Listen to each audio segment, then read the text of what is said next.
Hi everyone, kita sing share you nama saya Jackie. Okay, hari ni kita buat ni video lah HUMHON brand. HUMHON brand ni biak center.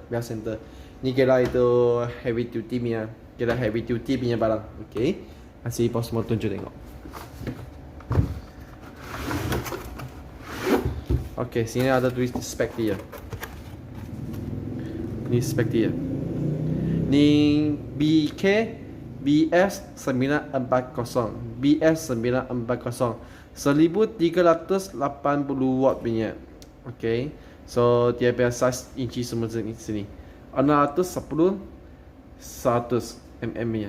Okay, tunjuk semua kawan tengok.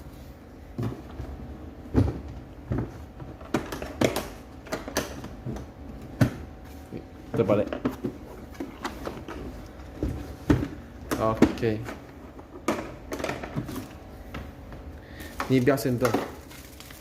Ni aksesori semua ada sini. Ni letak macam rekim, letak macam ni tu. Habis semua tambah kasih kerapnya. Okay, dia ada berat sikit lah sebab dia heavy duty punya. Okay, macam ni. Model ada tulis sini 1380 watt punya, besar punya ni. Okay, tunjuk kawan semua tengok. Ni HUMHON punya brand lah, heavy duty punya carbon motor. Okay, yang ini letak ni barang, letak ni bag dia. Okay, itu habuk semua masukkan sini. Semua kasih jadi semua debang sini, debang sana. Okay, tengok dia.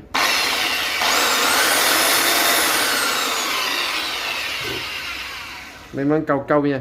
Okay, ni di 1380 watt punya. Ni boleh sendiri adjust. Okay, sendiri adjust. Kasih satu set macam ni. You nak tukar dia punya tu halus lagi ke atau kasar lagi ke pun boleh juga. Sendiri tengok nak tukar apa macam ni. Dia biar dia lah, kita buat jual juga. Dia boleh orderkan kita sini. Okay, kalau bos you nak tanya harga dia ke atau itu spek atau lain-lain macam ni pun boleh PM kita show you sini. Okay, cakap dulu dia ni pakai biak punya. Pakai biak dia macam itu, timing biak macam ni jalan tarik itu biak center dia. Okay, so kalau bos nak tanya harga ke ada spek ke lain-lain macam ni pun boleh PM kita show you sini. Okay, so terima kasih kawan.